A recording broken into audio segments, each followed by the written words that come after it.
اسرائیل فلسطین تنازع کا جب بھی ذکر ہوتا ہے تو ساتھ ہی اس مسئلے کا 2 اسٹیٹ سولوشن یا 2 ریاستی حل بھی زیر بحث آتا ہے۔ یہ اس تنازع کا ایسا حل ہے جس پر امریکہ اور چین یا پاکستان اور بھارت جیسے ایک دوسرے کے حریف ممالک بھی متفق ہیں۔ اسرائیل فلسطین تنازع کا 2 ریاستی حل پہلی بار 1947 میں اقوام متحدہ نے پیش کیا تھا، جس میں فلسطینی علاقوں کو 2 حصوں یعنی یہودی اور عرب ریاست میں تقسیم کرنے کی تجویز دی گئی تھی۔ اس مجوزہ منصوبے میں تاریخی شہر یروشلم کو ایک غیر جانبدار عالمی انتظام کے تحت دینے کی تجویز دی گئی تھی۔ یہودی کمیونٹی نے اسرائیل کے قیام کی راہ ہموار ہونے پر یہ منصوبہ تسلیم کر لیا تھا، لیکن عربوں نے زمین اور وسائل کی اس تقسیم پر تحفظات کا اظہار کیا تھا۔ مئی 1948 میں اسرائیل کے قیام کے اعلان کے ساتھ ہی اردن، مصر، شام اور عراق نے اسرائیل پر حملہ کر دیا، کیونکہ یہ ممالک اسرائیل کے قیام اور فلسطینیوں کی زمین پر یہودیوں کو بسانے کی مخالفت کر رہے تھے۔ اسرائیل نے یہ جنگ جیت کر اقوام متحدہ کے تجویز کردہ علاقوں سے کہیں زیادہ رقبے پر قبضہ کر لیا تھا۔ اس جنگ کے نتیجے میں اسرائیل کی ریاست تو قائم ہو گئی، لیکن فلسطینی ریاست قائم نہیں ہو سکی تھی۔ اقوام متحدہ کی مجوزہ فلسطینی ریاست میں مغربی کنارہ اور غزہ کے علاقے شامل تھے، لیکن جنگ کے بعد مغربی کنارے اور مشرقی یروشلم کا کنٹرول اردن کے پاس چلا گیا اور غزہ پر مصر کا کنٹرول قائم ہو گیا۔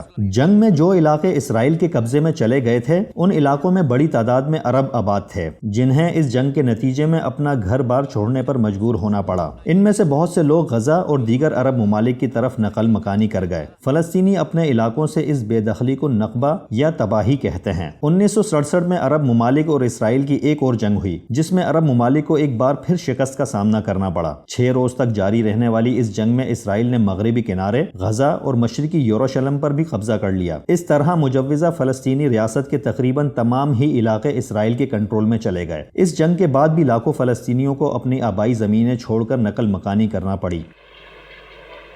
علیحدہ ریاست کا قیام نہ ہونے کی وجہ سے فلسطینی علاقوں میں بے چینی بڑھتی گئی اور بالآخر 1987 میں فلسطینیوں نے مزاحمت کا آغاز کیا، جسے پہلا انتفاضہ یعنی مزاحمت کہا جاتا ہے۔ دوسری جانب اسرائیل اور فلسطینیوں کے درمیان تنازع کے حل کے لیے سفارتی کوششیں بھی جاری رہیں۔ 1993 میں اوسلو اکارڈ کی شکل میں اس میں اہم پیش رفت ہوئی۔ اسرائیلی وزیر اعظم اور آزاد فلسطینی ریاست کے لیے جدوجہد کرنے والی جماعت فلسطین لبریشن آرگنائزیشن کے سربراہ یاسر عرفات نے امریکی ثالثی کے نتیجے میں ایک معاہدے پر دستخط کیے اور 2 ریاستی حل کی امیدیں پھر روشن ہو گئیں۔ اوسلو اکارڈز کے مجوزہ منصوبے کے تحت آزاد فلسطینی ریاست کے لیے غزہ کی پٹی اور مغربی کنارے کے علاقے تجویز کیے گئے، جبکہ یروشلم کے معاملے پر مزید مذاکرات پر اتفاق ہوا۔ معاہدے کے تحت اسرائیل نے فلسطین لبریشن آرگنائزیشن کو فلسطینیوں کی نمائندہ پارٹی تسلیم کر لیا، جبکہ PLO نے اسرائیل کے وجود کو ماننے پر آمادگی ظاہر کی۔ اسی معاہدے کے تحت مغربی کنارے اور غزہ کا انتظام چلانے کے لیے فلسطینی اتھارٹی کے نام سے ایک عبوری نظام قائم کیا گیا۔ تاہم امریکی ثالثی میں ہونے والے اس معاہدے کے باوجود 2 ریاستی حل کی جانب مزید کوئی پیش قدمی نہ ہو سکی اور مختلف ادوار میں فلسطینی مزاحمتی تنظیموں اور اسرائیل کے درمیان جھڑپوں کا سلسلہ جاری رہا۔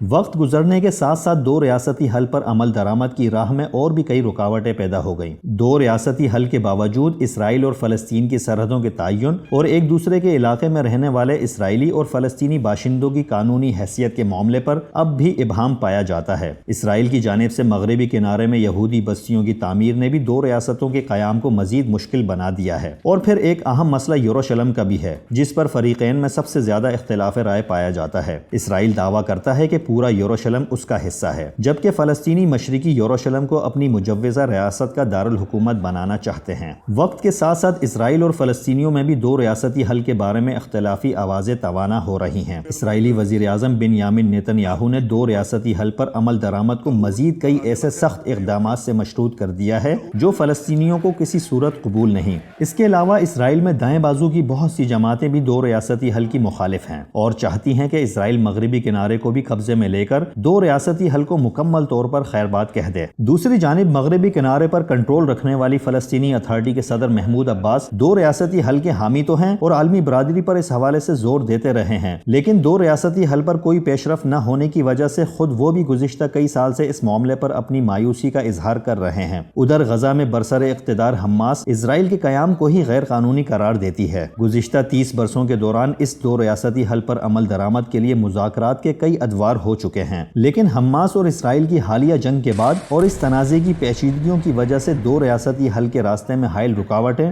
بڑھتی جا رہی ہیں۔